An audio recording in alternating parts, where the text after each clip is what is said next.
Welcome to Whispers of Crime. We're going to talk about a case today that it really sits with you. It's one of those that fundamentally changed everything. It really did. What if I told you 7 people died in 3 days after taking Tylenol, and 43 years later, nobody has been charged with their murders? That's the part that's it's staggering. 7 people. It is, and this is the horrifying, still unresolved reality of the Chicago Tylenol murders. We're talking September 28th and 29th, 1982. Just 2 days. In that window, across the Chicago suburbs, 7 people, and this includes a 12-year-old girl and 3 members of one single family. They died within hours of taking extra-strength Tylenol. And the cause was just unthinkable. Completely. The discovery that just stopped the nation in its tracks was that someone had deliberately, methodically replaced the medicine inside those capsules with pure potassium cyanide. The public reaction must have been instantaneous, just crippling fear. Oh, it was paralyzing. You saw an immediate, massive nationwide recall. Over 31 million bottles. Nothing like that had ever happened before. 31 million. And you had police cars, literally, driving through neighborhoods with loudspeakers, just warning people, do not take Tylenol. This single, anonymous act of malice, it changed how we buy medicine forever. And still, to this day, no one has answered for it. That's the haunting fact. One man, he was investigated for nearly 40 years as the prime suspect. He just died in 2023. Without ever being charged. Never charged with the murders. The killer is still unknown. Welcome to the Whispers of Crime podcast show. This is a story about how vulnerable we all were and the massive systemic change that was born from just pure, indiscriminate terror. Before we begin, remember to subscribe to Whispers of Crime on YouTube. And please follow us on Apple Podcasts, Spotify, iHeartRadio, Spreaker, and all the other podcast platforms out there. When you look at those first few days, the medical reports, the suddenness of it all must have completely bewildered the doctors, the investigators. Absolutely. This wasn't a slow poisoning. You have to understand, it was a catastrophic collapse. The symptoms, they tragically mimicked a massive heart attack. Which explains why nobody connected the dots at first. That's the critical factor that allowed the contamination to spread. It all began so silently. The morning of September 28, 1982, in Elk Grove Village. And the first victim. It's just heartbreaking. It is.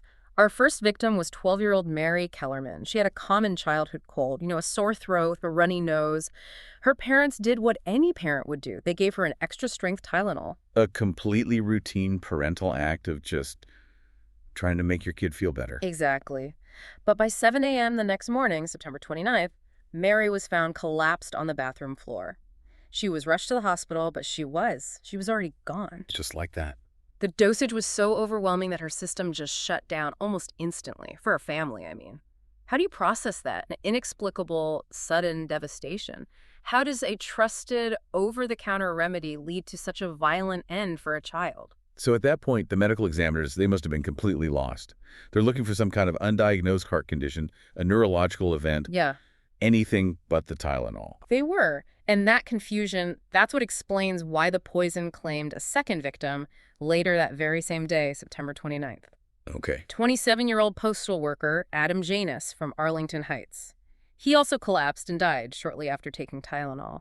And because of how fast the cyanide worked, his death was also initially suspected to be, a massive coronary event. It's the perfect cover for the poison. It is. It works so quickly, destroying the body's ability to use oxygen, that it completely masks the true sinister cause. But these individual tragedies, they didn't stay individual for long. They quickly merged into this horrific cluster. And that's when the realization must have hit. This wasn't medical, this was criminal. This is the moment. This is the moment the case pivots from isolated tragedy to a full-blown mass murder investigation.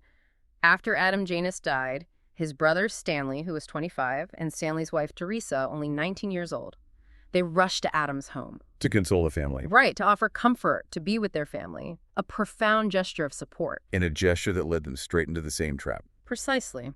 As they're all reeling from the shock, the exhaustion of Adam's sudden death, both Stanley and Teresa start complaining of splitting headaches. They went to the medicine cabinet and they tragically took capsules from the very same bottle Adam had used just hours earlier. From the same bottle. The exact same one. Stanley died that same afternoon, September 29th. Teresa, she fought for 2 days in the hospital, but she passed away on October 1st. 3 members of one family from one bottle. That has to be the red flag that changes everything. It was Unequivocally clear. To the local police, the medical examiner, the hospital staff, everyone knew this was not a coincidence. This cluster, 3 linked deaths, 1 home, 1 bottle of Tylenol.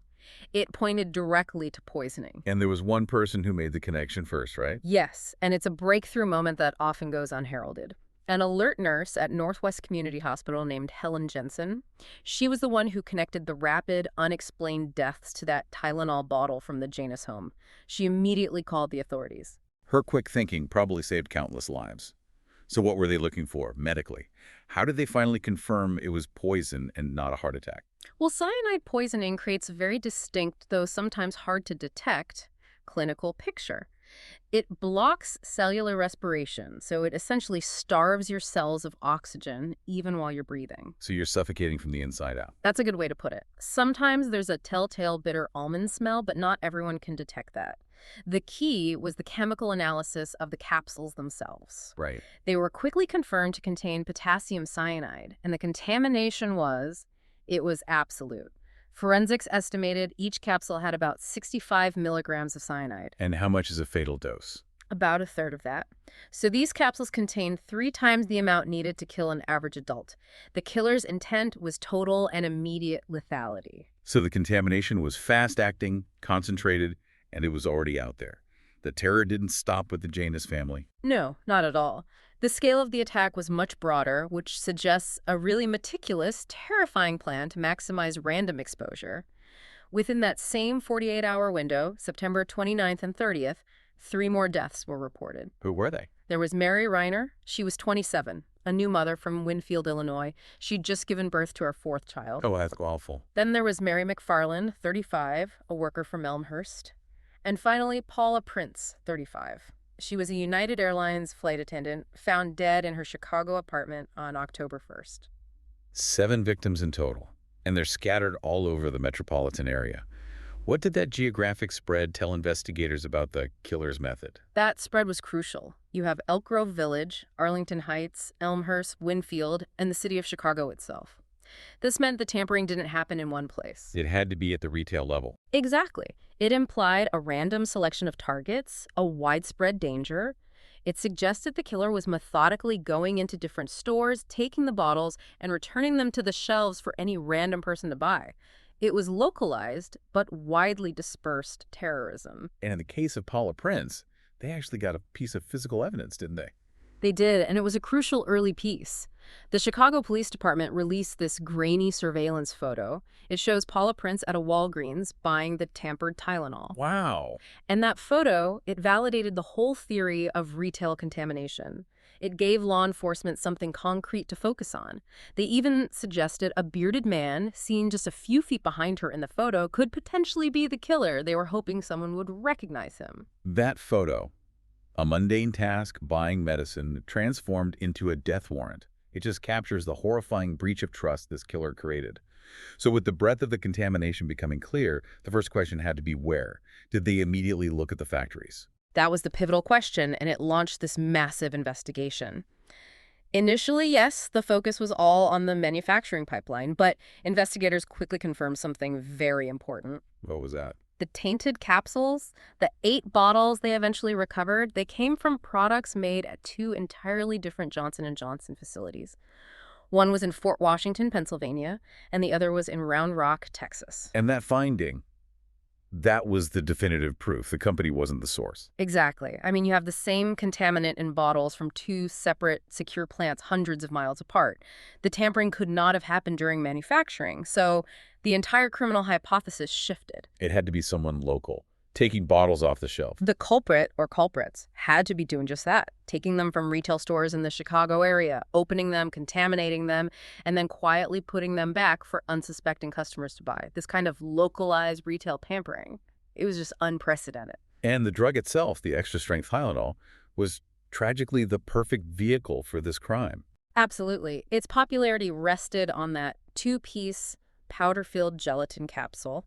It's easy to swallow, but it's also structurally very vulnerable. You just pull it apart. You can just pull it apart. The perpetrator used the simplest mechanism. They could pull the two halves apart, dump out the white acetaminophen powder, replace it with the off-white cyanide powder, and snap it back together. Yeah, you never know. If done carefully, it was visually indistinguishable from a factory product. In total, they found 75 cyanide-laced capsules across the 8 tempered bottles. 5 of those bottles were directly linked to the 7 victims. And beyond the method, the choice of potassium cyanide that presented its own forensic problems, right? It was almost the perfect chemical for a crime like this. It was immensely challenging, especially for 1982 forensics. Cyanide acts incredibly fast. Death occurs before any medical intervention could possibly save you. But forensically, the substance also degrades and dissipates very quickly, especially when it's exposed to air and moisture. So any evidence just disappears. It breaks down. The highly toxic cyanide turns into less toxic compounds. And this rapid chemical breakdown meant crucial trace evidence, fingerprints, biological matter, microscopic fibers. It was all extremely difficult to analyze.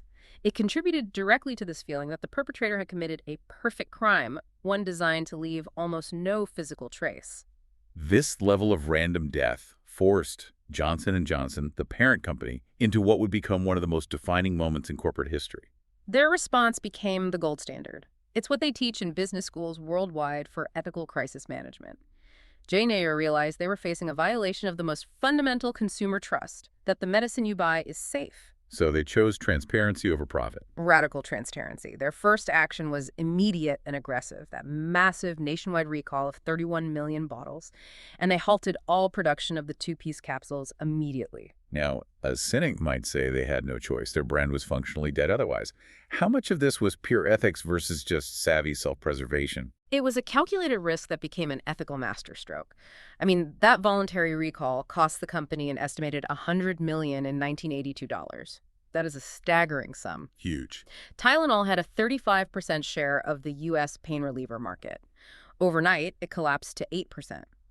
But by putting out full-page ads, issuing press releases, telling people not to consume any Tylenol product, and cooperating fully with law enforcement, they controlled the narrative. They owned the fix, not the crime. That's it, exactly. They successfully separated their responsibility for the product's vulnerability from the criminal act itself. And that willingness to accept that immense short-term loss, it rebuilt consumer trust. It ultimately generated billions in long-term brand equity. Meanwhile, the actual criminal investigation had to ramp up under immense public pressure. The Illinois Attorney General, Tyrone Fanner, he convened Task Force 1, but they immediately ran into a huge legal hole. This was a critical issue, tampering with consumer products. It just wasn't a specific federal crime in 1982. The FBI, which was desperately needed for its resources, had no natural jurisdiction. President Ronald Reagan had to essentially strong-arm the FBI into the case. And the legal justification they used was, well, it was a stretch. It was preposterous, but it was necessary. They were forced to enter the case using existing truth in labeling laws. How'd that work? The argument was, since the labels said the capsules contained acetaminophen, but they actually contained cyanide, the product was technically mislabeled. This was only a misdemeanor charge, a far cry from murder, but it provided the shaky federal jurisdiction they needed to commit massive resources to the search. And on top of these legal hurdles, the task force itself was having problems. There was a turf war going on. A very tragic one. The working relationship between the Chicago Police Department, the CPD, and the FBI was already at an all-time low. Why was that? Earlier that summer, the FBI had conducted a massive corruption investigation and convicted 10 CPD officers, the Marquette 10. So there was this deep institutional mistrust.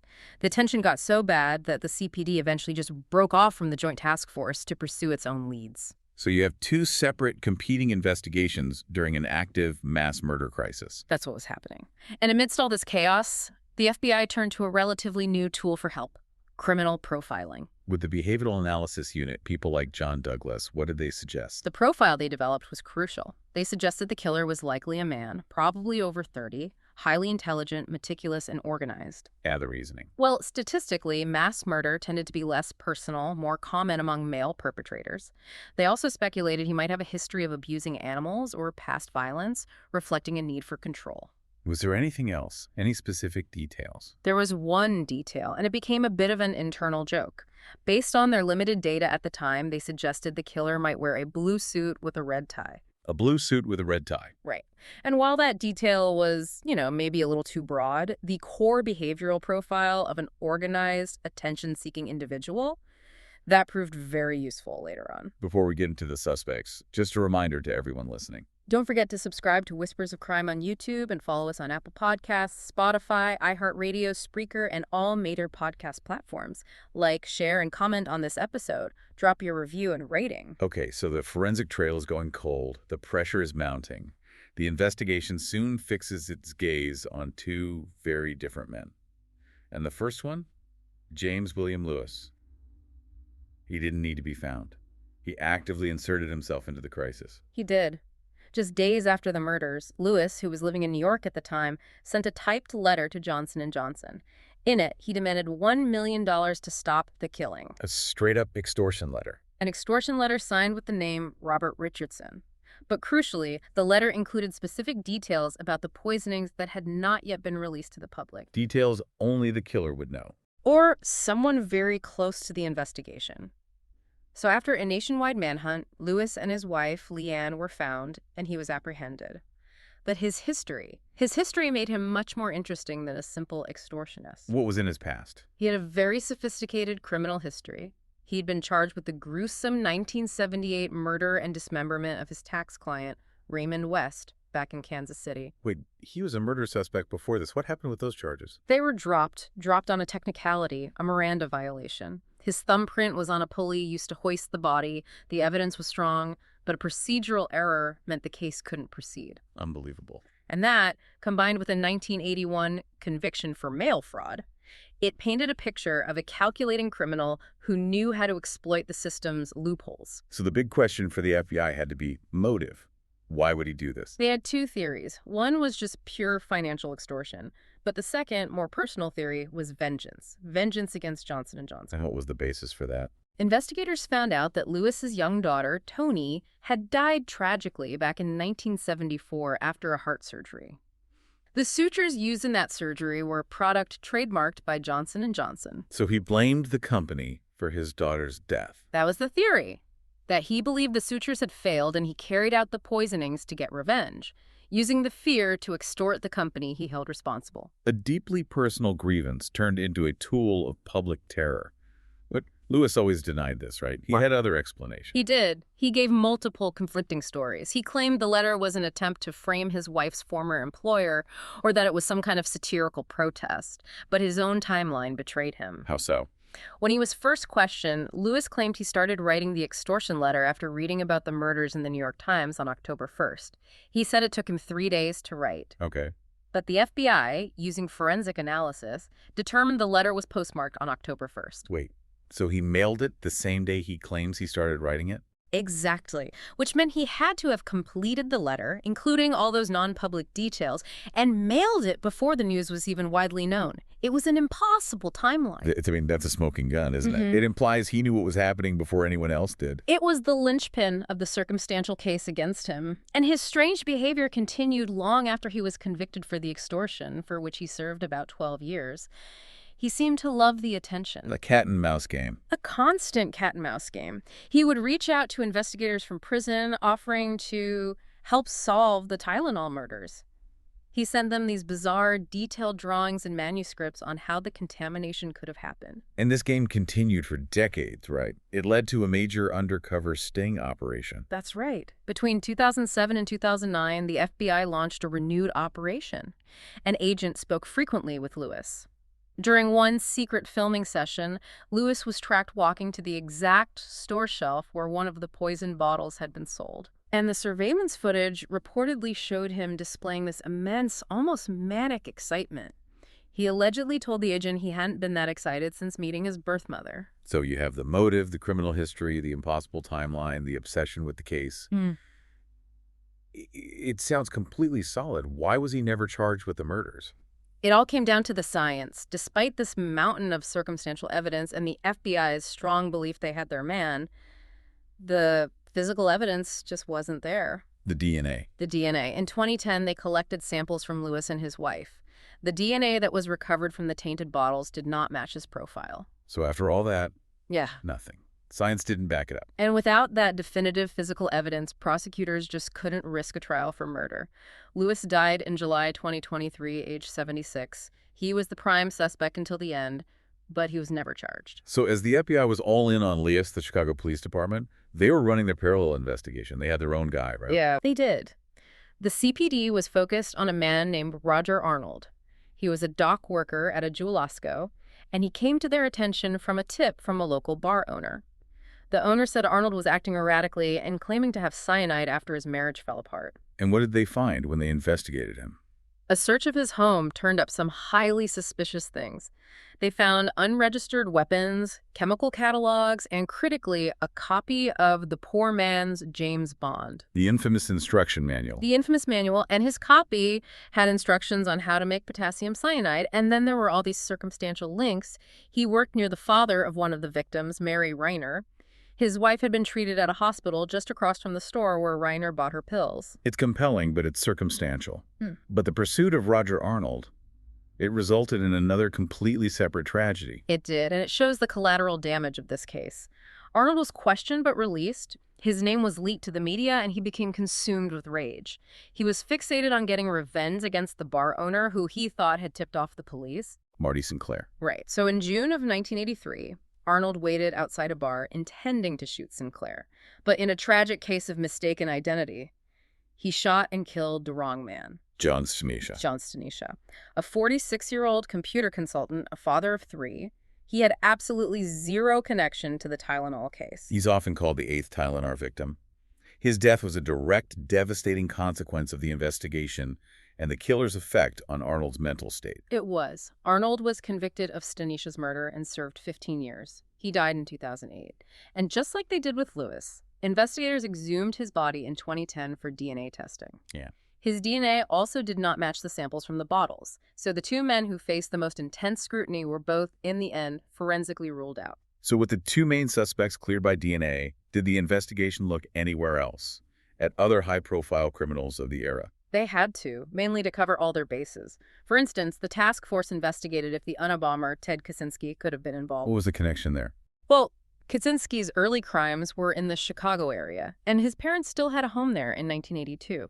So in 2011, the FBI got his DNA. It was mostly a defensive measure. To rule him out so a defense attorney couldn't bring him up later. Precisely.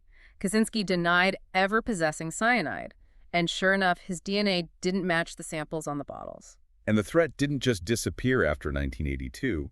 The vulnerability that this crime exposed, it inspired a chilling copycat crime a few years later. It did. The threat was imitated. In 1986, just 4 years later, a 23-year-old woman in New York named Diane Ellsroth died after taking cyanide-laced Tylenol. So it happened again. It happened again, and it just reinforced that this was a real national systemic vulnerability. It underscored the absolute necessity for the changes that were to come. Now, you mentioned J&J's transparency, but there was one point of contention, wasn't there? Something about their own internal security. Yes. Initially, Johnson & Johnson denied having any potassium cyanide at its Tylenol manufacturing plants. This was meant to reinforce that the tampering was external. But that wasn't entirely true. It wasn't. Investigators later revealed that J&J did store cyanide at some of its plants for quality control testing. Now, this cyanide was not the source of the contamination, but the initial denial created a brief moment of tension and raised questions, though they did later correct the record. And what about the victims' families? Did they ever have their day in court against the company? No. To avoid long, damaging civil trials, Johnson & Johnson reached confidential settlements with the victims' families in 1991. It didn't involve any admission of liability, but it did provide monetary restitution and closed that painful chapter outside of a courtroom. So the criminal investigation ultimately hit dead ends. The killer was never identified. But the failure to find the killer was. It was profoundly overshadowed by the massive lasting change this forced on all of us. This is the enduring legacy of those victims. That is the essential insight. Their tragedy led directly to the modern safety system we all just take for granted. The pharmaceutical industry was the first to adapt. They recognized the fundamental vulnerability of that 2-piece gelatin capsule. And that was the end of the capsule for over-the-counter drugs. Largely, yes. As a direct result of the murders, companies stopped using them for OTC medication. They were replaced by solid caplets and tablets that are just much, much harder to tamper with undetectably. It eliminated the easiest path for a criminal right there. It's a change that touches every single one of us every day. Every time you buy cold medicine or painkillers and you see all those protective seals, you are interacting with the direct legacy of the 7 people murdered in Chicago in 1982. Absolutely. When Tylenol came back on the market in November 1982, it had this revolutionary triple-sealed package: a foil seal over the bottle's mouth, a plastic band around the cap, and a sealed outer box. And that became the new standard. It did, and the shift was formalized in 1989 when the FDA established federal guidelines making tamper-evident packaging mandatory for pretty much all consumer products, not just medicine, but food, drinks, personal care items. So it acknowledged that any product was now potentially vulnerable and needed systemic protection. The legislative response was just as powerful, given the chaos we talked about earlier with the FBI having to use misdemeanor charges. The legislative response was critical. In 1983, Congress passed what was known as the precisely. FEDA established a separate offense for knowingly conveying false information about a product being tainted if it causes public fear or leads to a recall. That provision directly criminalized Lewis's extortion letter. It was a crucial shift in thinking. Consumer product safety was now finally a matter of national security. So we've tracked the horror, the suspects who were ruled out, the revolutionary changes. Here we are as of 2025. The case is officially open but inactive. What does that status even mean for the victims? It means the system failed to deliver that final piece of justice, the conviction of the killer. The FBI believed they had a circumstantial, solid case against Lewis, but without the hard physical evidence, prosecutors just felt it was unprosecutable. So the central mystery remains. Did the perpetrator benefit from extreme criminal sophistication or just immense improbable luck? The identity, the real motive. It's the ultimate ghost in this case. It is. We still don't know the full motive. Was it just about the money? Or was it that deeper personal revenge against Johnson & Johnson? The random nature of it all suggests either pure malice or someone highly organized who knew how to operate across a major city without being detected. And the absence of a conviction just leaves us to contemplate the sheer vulnerability this crime exposed. That is the enduring impact. The killer, they failed to destroy the Tylenol brand. They failed to trigger panic beyond that initial scare. Instead, they inadvertently triggered a systemic overhaul that made all of us fundamentally safer. It's so strange. The killer succeeded in demonstrating this terrifying power, but ultimately failed to get what they wanted because the system rallied and adapted. Yes. The individual escaped justice, but the act itself forced society to confront and correct a massive structural flaw.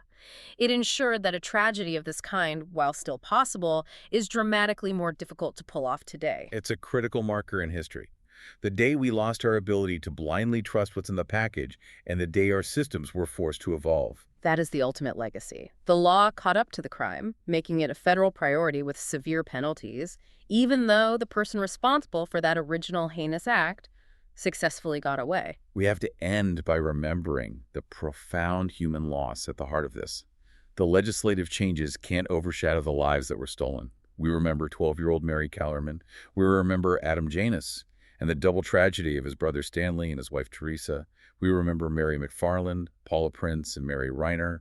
43 years later, the search for justice for those 7 lives continues. If you have any information about the 1982 Tylenol murders, please contact the Arlington Heights Police Department or the FBI Chicago Field Office. Thank you for joining us for this look into the Chicago Tylenol murders. And please don't forget to subscribe to Whispers of Crime on YouTube and follow us on Apple Podcasts, Spotify, iHeartRadio, Spreaker, and all major podcast platforms. Like, share, and comment. We'd appreciate your positive review and rating.